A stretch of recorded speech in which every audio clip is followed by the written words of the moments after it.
Pemirsa, Mahkamah Konstitusi mengabulkan gugatan seorang mantan Satpam asal Nusa Tenggara Barat yang memohon polisi aktif dilarang rangkap jabatan di instansi sipil.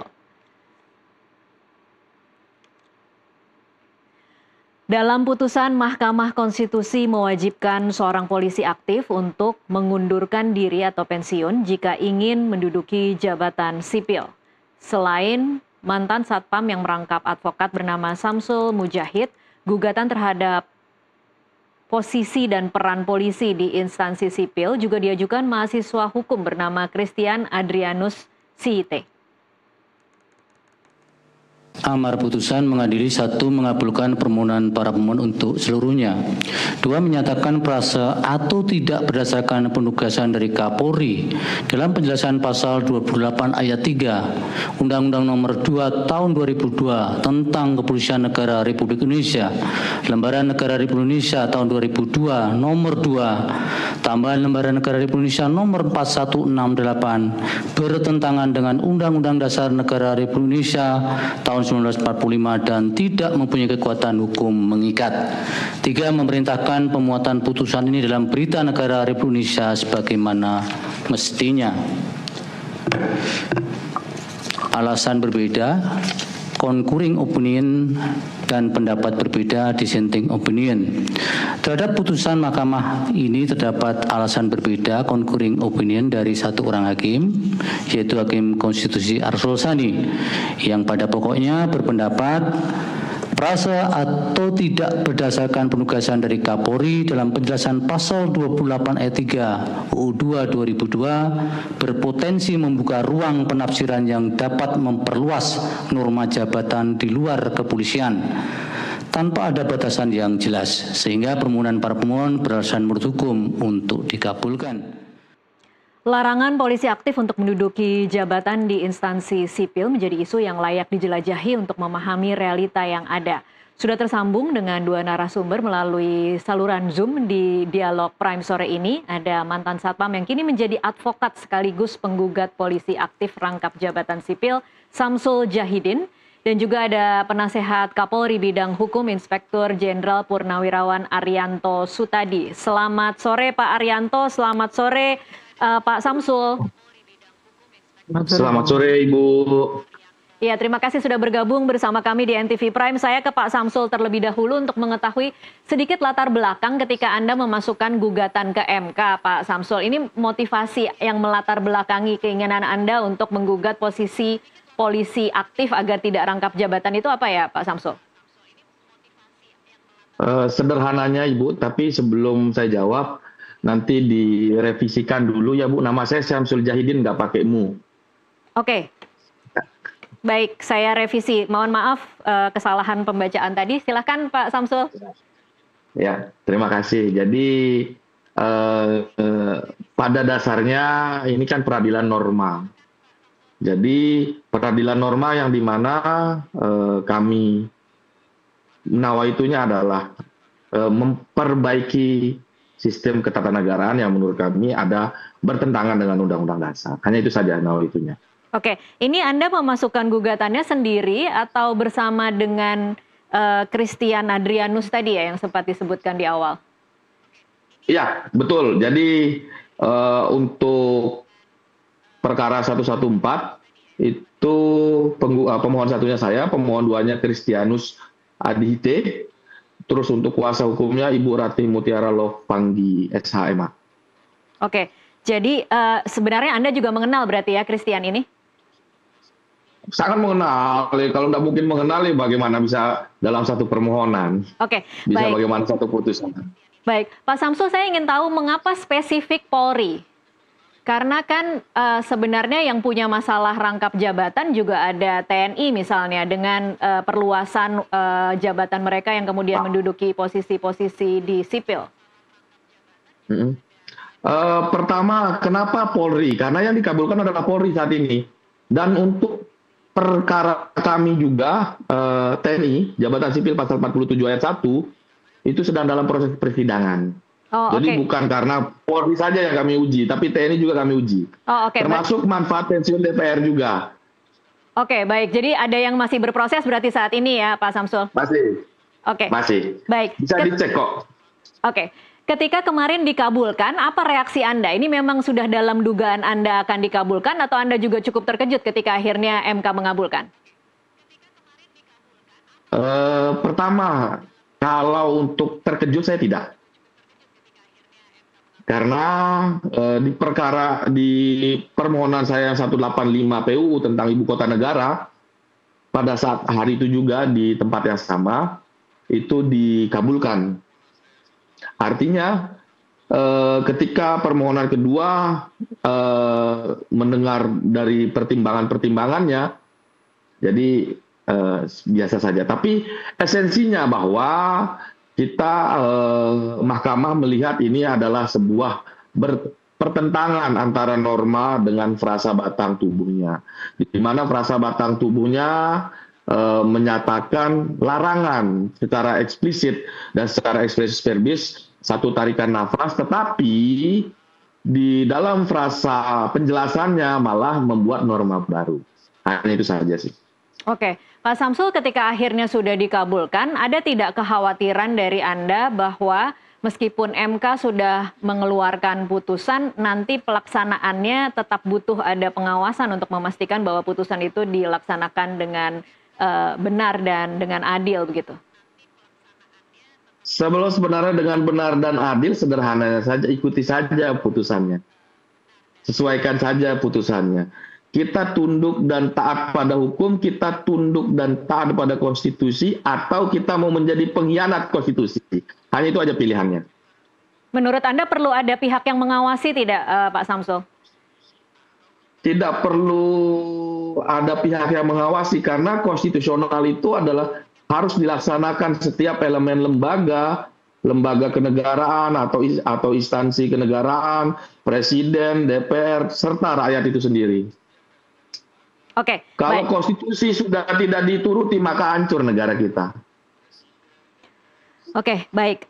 Saya bergeser dulu ke Pak Arianto. Sekarang Pak Arianto, ini implikasi dari putusan MK akan ada PR besar untuk Polri untuk menentukan nasib kira-kira 4.000 personel anggota Polri yang menduduki jabatan sipil. Apa kira-kira tantangannya, Pak Arianto?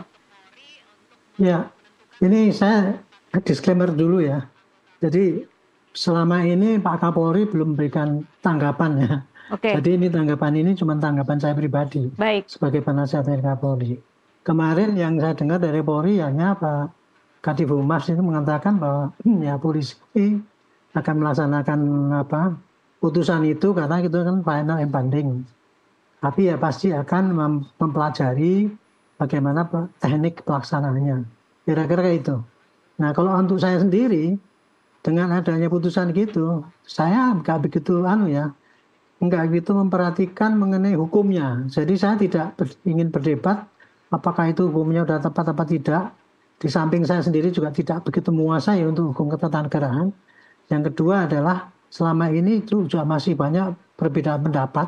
Tetapi yang saya antisipasi adalah kemungkinan daripada putusan itu kan yang jelas maknanya adalah polisi tidak boleh menjabat rangkap ya.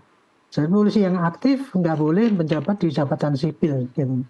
Nah saya kebetulan dulu ketika menjelang pensiun saya juga beralih seperti itu. Tetapi dulu saya pensiun dulu.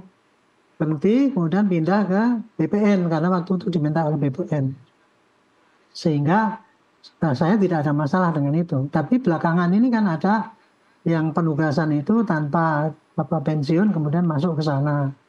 Dan kemudian itu berjalan dan kok kelihatannya tidak ada reaksi apa-apa dan menjadi banyak. Sehingga sampai ada 4.000-an orang itu. Nah sekarang dari putusan itu yang kita maknai adalah putusan itu hanya mengatakan bahwa anggota yang masih aktif tidak boleh menjabat. Berarti kalau mau menjabat terus ya dia mesti mengundurkan diri dari polisi dulu gitu. Tapi kalau tidak, ya nanti mesti akan kembali ke polisi. Kurang lebih begitu ya. Baik. Nah, kalau untuk dikembalikan ke polisi, kan sekarang ada banyak itu ya. 4.000. Jadi kan kemungkinan, wah ini pasti. Kemudian nanti untuk dimasukkan kemana kan gitu kan. Iya. Ya, kalau bagi saya, sekarang ini, untuk saat ini ya, polisi itu kan memang, kalau job struktural di sana mungkin sudah full. karena sedangkan yang 4.000 ini kan ada dimasukkan ke jabatan sipil. Seandainya nanti yang di jabatan sipil itu terus kemudian pada mau tidak meneruskan di sipil tapi kembali, ya pasti polisi akan menerima kan. Tapi untuk penempatan itu kalau saat ini kebetulan polisi kan lagi dituntut untuk melakukan reformasi itu, percepatan reformasi. Iya. Nah bagi saya peristiwa ini merupakan suatu peluang bagi polisi untuk menambah kekuatannya untuk memperbaiki reformasi ini sehingga bisa lebih cepat dan apa-apa yang dirancang untuk reformasi ini ada yang mengawaki gitu.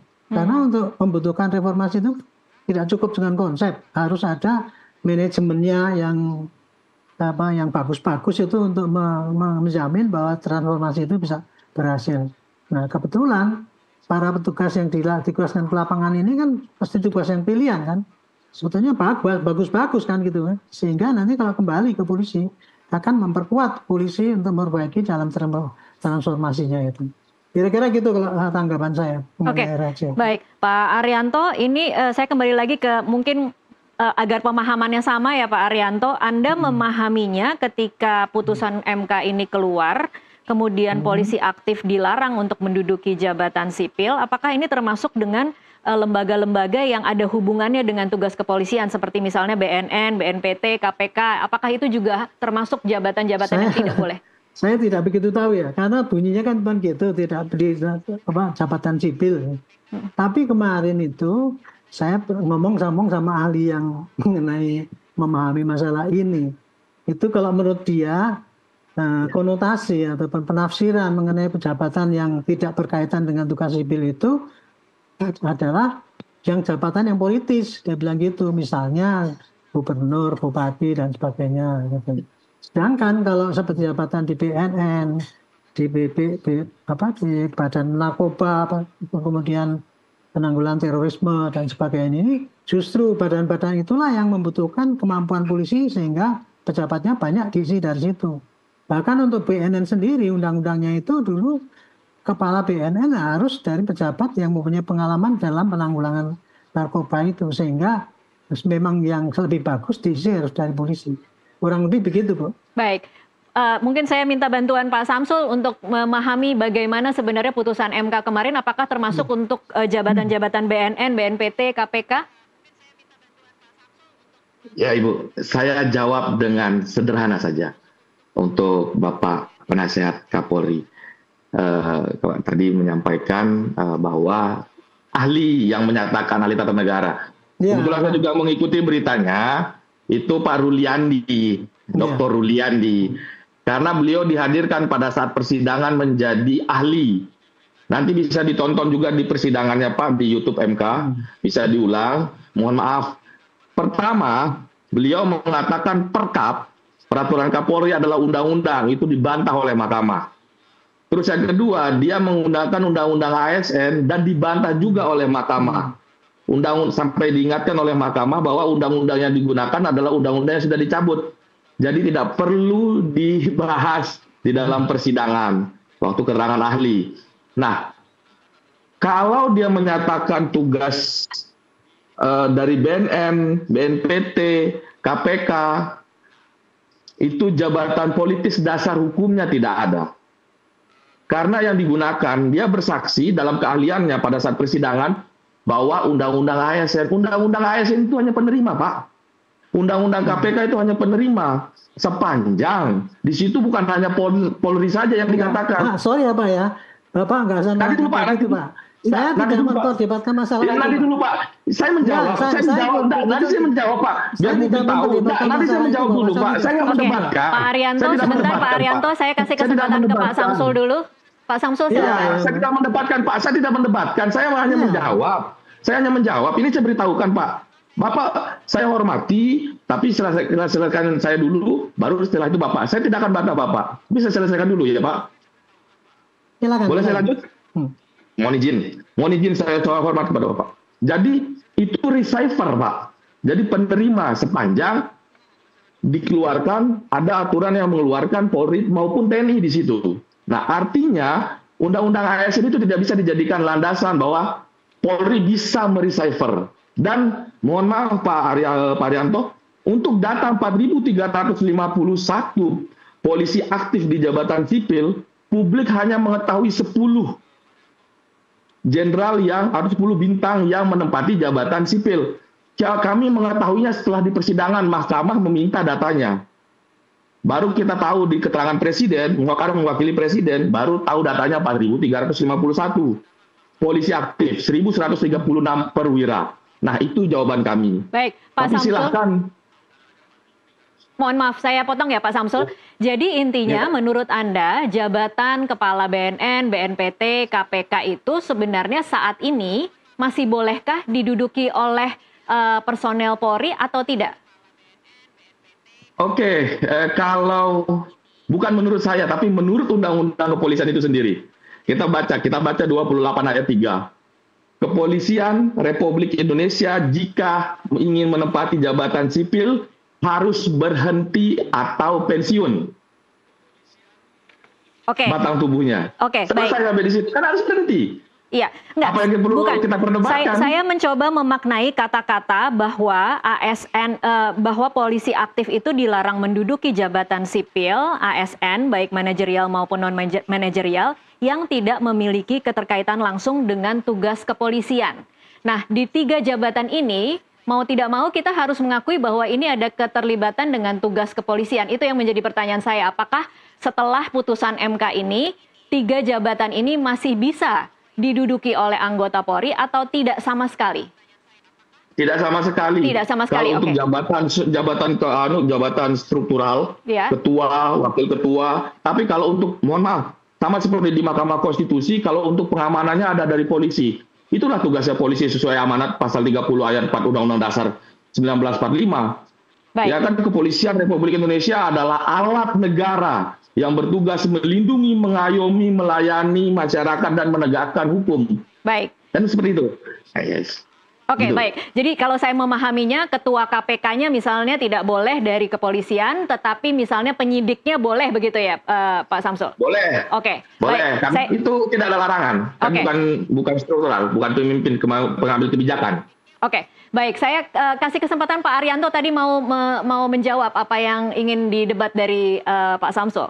Ya, saya itu tadi merasa seakan-akan saya itu tidak sependapat dengan Pak Samsul ini. Saya bukan mengatakan gitu, Pak. Pemahaman saya itu hanya mengatakan putusan MK itu adalah bunyinya kalau polisi itu mau menjabat di jabatan yang lain, nggak boleh masih dinas, jadi harus pensiun dulu, gitu kan. Kira-kira kan gitu. Itu aja, Pak. Jadi saya tidak mendebat mengenai itu. Cuman saya tidak mengatakan karena masih banyak itu. Kemarin kebetulan saya ketemu Pak Ruli itu kan di TV cuma ngomong-ngomong, dia ngomong gitu. Terus satu lagi Pak Margarito Kamis gitu. Kan dia juga memberikan pendapat yang lain. Kalau dalam hal ini Pak, saya sama sekali Pak, terus terang saya memang bodoh tentang ini, nggak ngerti. Makanya saya nggak punya pendapat. Yang saya pahami adalah bahwa keputusan itu adalah menguatkan cara saya dulu. Dulu saya termasuk mendapatkan di BPN. Tetapi begitu saya masuk ke sana, saya keluar dulu dari polisi walaupun saya belum pensiun. Saya pensiun dini, pindah ke eselon 4E atau apa di sana, jadilah deputi sana gitu. Itu karena diminta oleh BPN. Jadi kira-kira gitu Pak. Makanya itu dalam menanggapi ini, saya tidak nggak peduli nanti nggak boleh saya nggak begitu memperdebatkan. Karena kalau hati kecil saya, kalau polisi itu memang ditugaskan di tempat lain, ya memang sebaiknya ya pensiun kemudian baru di sana. Kalau double kan jadi kan ya kelihatannya nggak adil itu ya. Nanti di lingkungan saya sendiri kan agak ada sedikit terganggu tuh rekrutmennya untuk para pimpinannya itu. Itu kira-kira gitu Pak. Jadi menanggapi kalau ini saya nggak begitu care dengan masalah boleh apa tidaknya itu. Oke. Tetapi dampak pada polisi itulah malah justru saya mengatakan dengan putusan MK ini sekarang polisi lagi butuh-butuhnya para tenaga yang baik-baik untuk membantu pelaksanaan percepatan reformasi. Jadi bagi saya ini merupakan peluang gitu loh. Baik. Itu pendapat saya tuh. Kira-kira itu Bu, gitu. Baik Pak Arianto dan Pak Samsul ditahan dulu. Kita masih akan sambung di segmen selanjutnya. Pemirsa tetaplah bersama NTV Prime. Kami akan kembali usai jeda.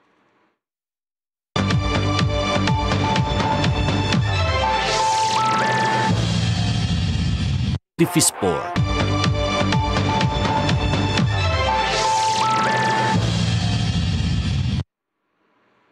Pemirsa, terima kasih Anda masih terus menyaksikan NTV Prime. Kami masih bersama dengan Arianto Sutadi, staf ahli Kapolri, dan juga Samsul Jahidin, penggugat Polri rangkap jabatan. Namun sebelum kita lanjutkan perbincangan, kita akan sama-sama simak pernyataan respon dari Kepolisian Republik Indonesia dan Dewan Perwakilan Rakyat atas putusan MK.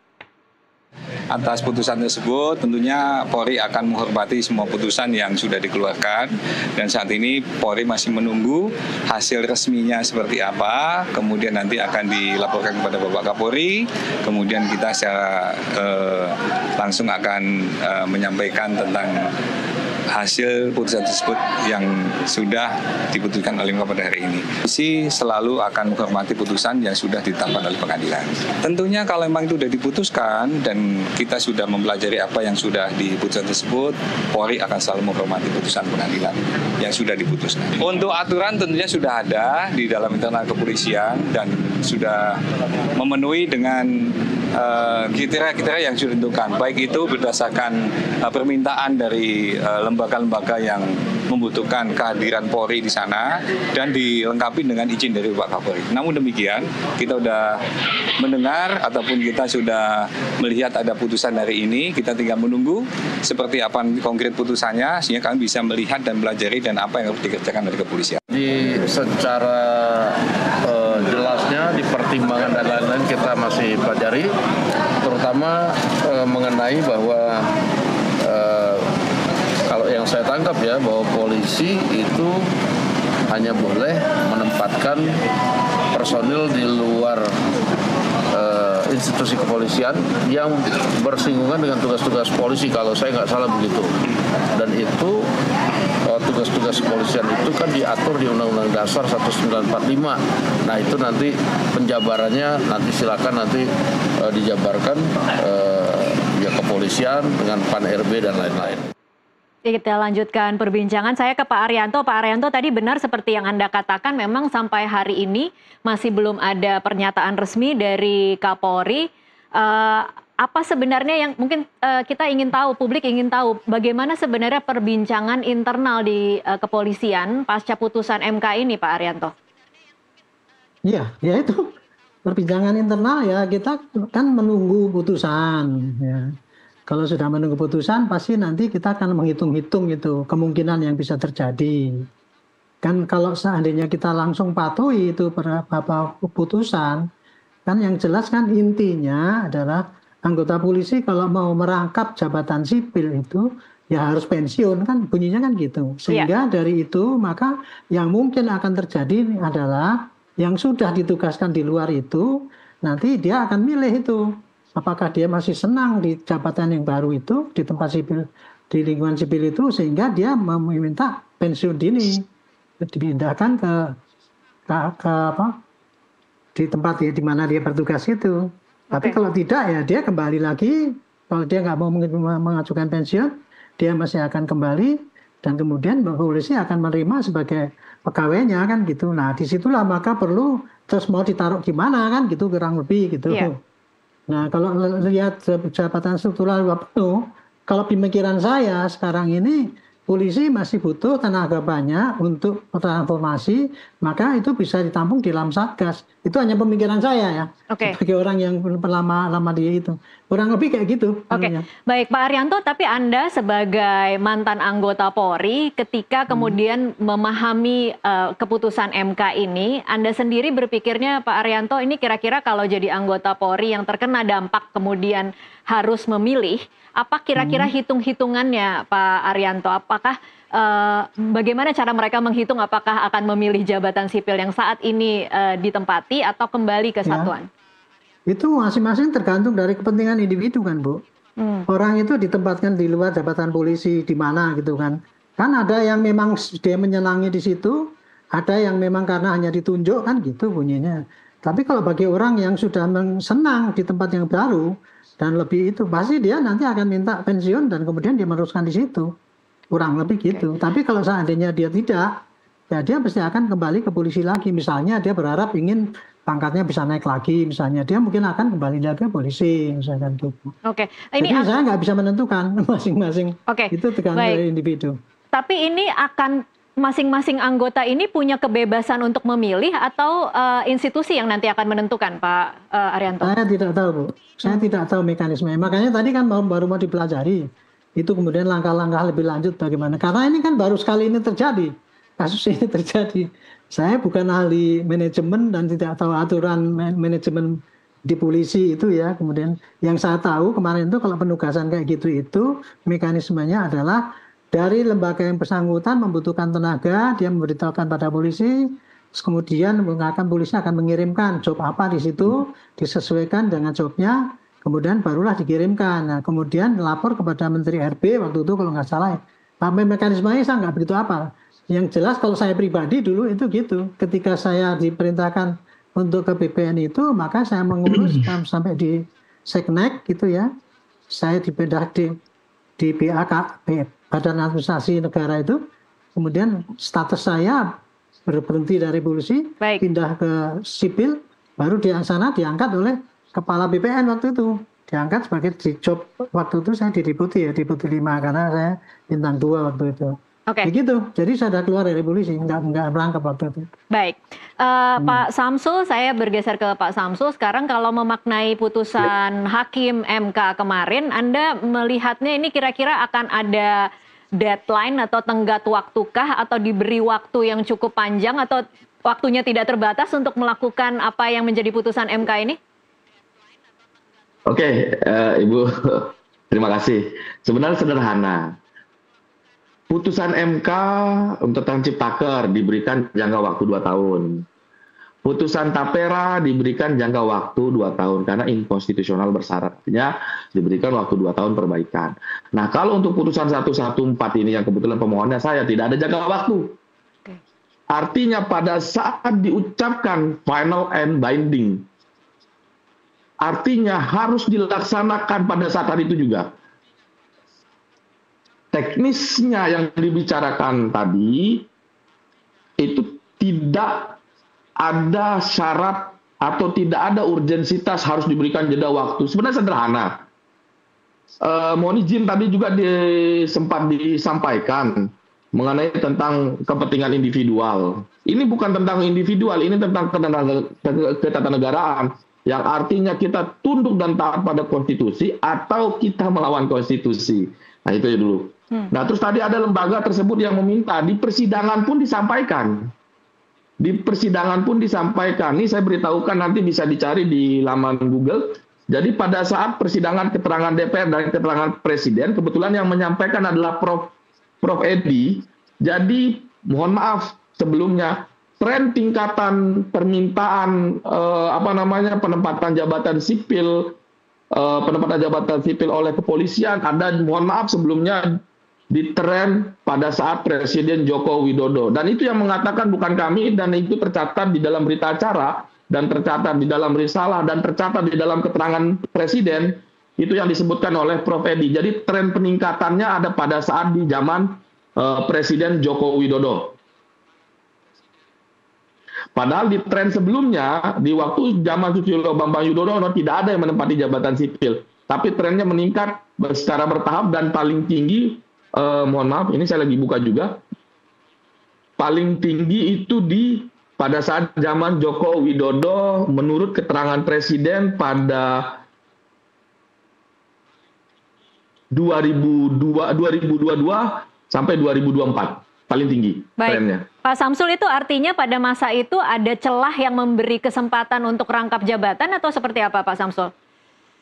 Sebenarnya tidak ada celahnya, cuman ya silakan, saya tidak menyebutkan secara eksplisit, tapi silakan masyarakat Republik Indonesia bisa menilai sendiri, karena saya tidak mau ikut campur dengan politikal. Oke, baik. Pak Samsul, ini lagi kembali ke pertanyaan awal saya ketika tadi saya menanyakan kalau tidak ada batas waktunya, kemudian Anda menjawab seharusnya final and binding itu ketika putusan itu dibacakan, tetapi tidak ada jangka waktu untuk melakukan transisi. Ini kan ada 4.000 personil ya Pak Samsul. Menurut Anda, ini apakah tidak harus diawasi bagaimana proses kemudian memang apakah mereka benar-benar pensiun di nikah atau mereka benar-benar akan kembali ke kesatuan atau tidak? Apakah tidak perlu ada pengawasan untuk memastikan bahwa itu benar-benar dilakukan? Ya, sebenarnya sederhana sih. Kita tidak bicara reformasi, transformasi. Kita bicara keterbukaan saja. Sederhana kok. Keterbukaan saja. Kenapa Anda berani terbuka? Publish dong. Anda ketika menempatkan posisi-posisi itu, Anda nggak publish ke publik. Tapi ketika sudah ada putusan yang mereka harus dikembalikan, kok Anda bisa mengatakan, mereka mengatakan, kita harus lihat nanti apa respon publik, nanti terjadi sesuatu. Kami menggugat ini karena apa? Nawaitunya, karena mereka menempati jabatan-jabatan posisi yang bisa ditempati oleh jabatan sipil. Artinya merampas 4.351 kesempatan warga sipil untuk menempati jabatan itu. Itu faktanya. Artinya, sederhananya saja, keterbukaan saja. Kenapa mesti ditutup-tutupi? Baik, Pak Samsu, kita akan sama-sama tampilkan di layar televisi berapa sebenarnya jumlah polisi di luar struktur Polri yang menduduki jabatan sipil. Kita akan sama-sama hadirkan grafisnya.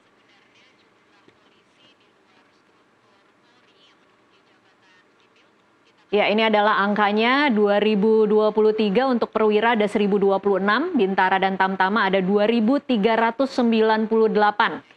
Untuk tahun 2024 ada 1157 perwira dan 2665 Bintara dan Tamtama. Sementara tahun ini untuk perwira ada 1184 dan posisi Bintara dan Tamtama yang berada di luar struktur Polri ada 3167.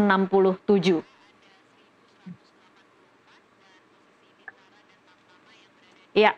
Saya kembali lagi ke Pak Arianto sekarang. Pak Arianto bilang kemudian memang harus ditarik dari jabatan sipil.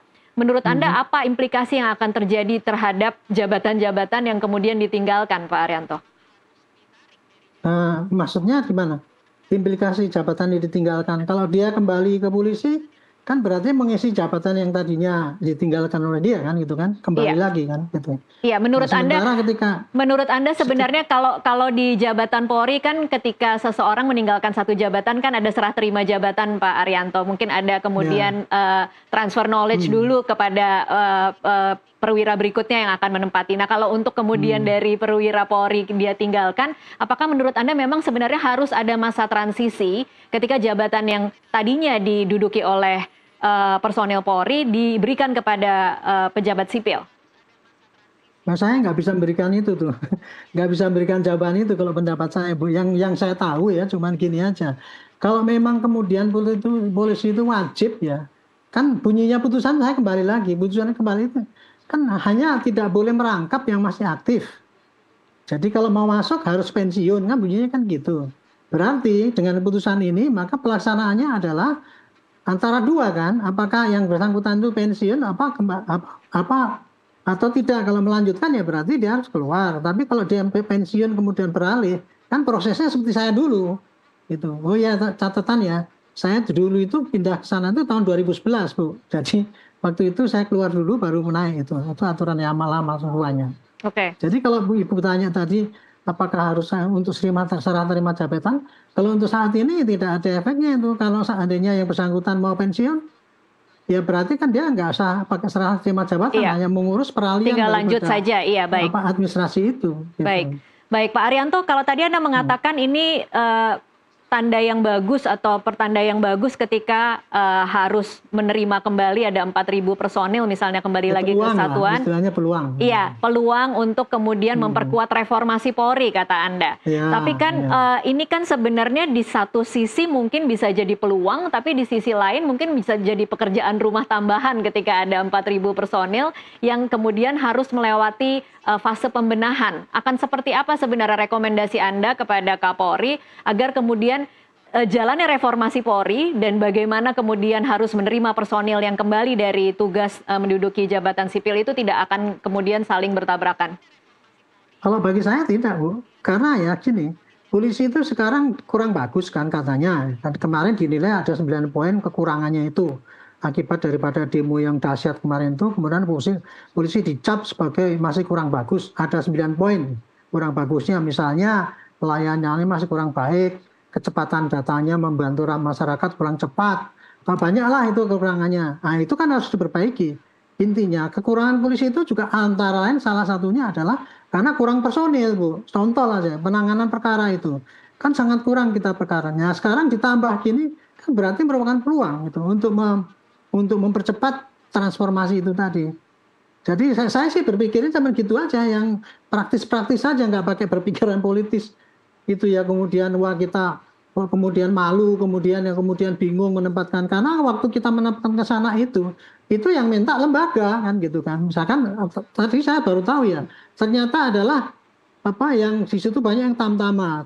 Ternyata berarti tamtama itu kan tugasnya kan yang dinas di luar itu ya, sebagai ajudan, sebagai pengawal dan sebagainya, rupanya itu, sehingga banyak sekali ribuan itu kan Bu, itu gitu. Iya. Jadi kalau itu yang tadinya ditugaskan di lembaga itu tadi ditarik, nah kalau di sini kan masih bisa dipekerjakan di lini terdepan di para polisi itu kan, berarti kan memperkuat.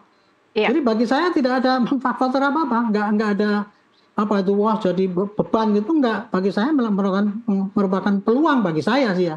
Nggak tahu kalau bagi Polri ya, saya katakan ini pendapat saya pribadi ya. Baik. Yang selama berdinas di polisi mulai dari bawah sampai ke tingkat atas, kira-kira saya tahu butuh polisinya itu kayak gitu. Baik. Itu kira-kira ya, itu pendapat saya, Bu. Baik. Pak Samsul, harapan Anda implementasi putusan MK di tubuh Polri akan seberapa cepat dikerjakan dan seberapa cepat juga kita akan melihat hasilnya? Ya harusnya minggu ini udah selesai. Polri harus mengeluarkan penetapan atau telegram yang diperintahkan oleh Presiden, atau Presiden memerintahkan Kapolri untuk menarik semua personilnya. Nggak ada pilihan. Pilihan itu setelah mereka menarik. Ada telegram dulu, atau ada eksekutorial yang dikeluarkan oleh Kepolisian Republik Indonesia menarik semua anggotanya. Yang dari jabatan sipil, baru setelah itu baru mereka diberikan pilihan. Itu baru yang betul, itu ketatanegaraan. Baik. Karena ini bukan sesuatu yang, mohon maaf, mohon maaf sekali. Saya sangat sepakat, kita hidup tidak ada Kepolisian Republik Indonesia. Negeri ini satu hari tidak ada polisi, hancur. Tapi negeri lembaga tidak akan hancur jika polisinya ditarik. Oke. Baik, menurut Anda bisa secepat itu ya? Diikuti. Ya, dan saya menambahkan sedikit. Jadi kalau untuk yang Tamtama dan Bintara, itu kan tugas pokok fungsinya. Yang dipermasalahkan adalah perwiranya. Kenapa bisa sampai 130, di tahun 2025 saja 1.184 perwira. Padahal di satu sisi, Kepolisian Republik Indonesia kekurangan personil. Tapi di satu sisi mengeluarkan, silahkan dicermati logikanya seperti apa. Kalau masyarakat seperti saya mengatakan sependapat secara pribadi juga, itu udah nggak masuk logikanya. Iya. Oke, baik Pak Samsul, terakhir kapan kira-kira atau seberapa jauh lagi dari pembacaan putusan untuk gugatan Anda yang rangkap jabatan di TNI mungkin? Oke, nah ini banyak yang mengira, ini kami sampaikan di halayak publik, perkara saya untuk jabatan, mohon maaf, tentara TNI, jabatan sipil itu pasal 47 ayat 1 dan pasal 47 ayat 2 itu sudah masuk di dalam perbaikan permohonan. Nanti sidangnya tanggal 20 November untuk perbaikan permohonannya. Perkara 209 PUU 2025. Jadi di dalam publik ini saya juga ingin menyampaikan secara keseluruhan bahwa kami tidak ditunggangi siapapun. Saya Syamsul Jahidin tidak ditunggangi siapapun dan tidak bersentuhan dengan politik manapun. Murni dari hati nurani. Karena kebetulan pada saat hari itu Undang-Undang IKN juga diputuskan kembali ke UPA yang notabene kami juga yang pemohonnya. Terus ada Undang-Undang Polri yang kami juga pemohonnya. Dan sekarang yang sedang berjalan adalah manfaat pensiun DPR dan Undang-Undang TNI. Jadi semua berjalan. Untuk 24 November itu manfaat pensiun DPR yang seumur hidup. Okay. Dan untuk tanggal 20 November perbaikan permohonan. Tanggal 24 adalah pleno sidang ketiga keterangan DPR dan Presiden. Jadi artinya silakan masyarakat atau publik menilai itu semua. Baik, kita akan sama-sama cermati, kita akan sama-sama kawal juga bagaimana prosesnya di MK. Terima kasih Pak Samsul dan Pak Arianto untuk waktunya bersama kami di NTV Prime. Pemirsa tetaplah bersama NTV Prime, usai jeda kami masih akan kembali dengan sejumlah informasi lainnya. Sesaat lagi.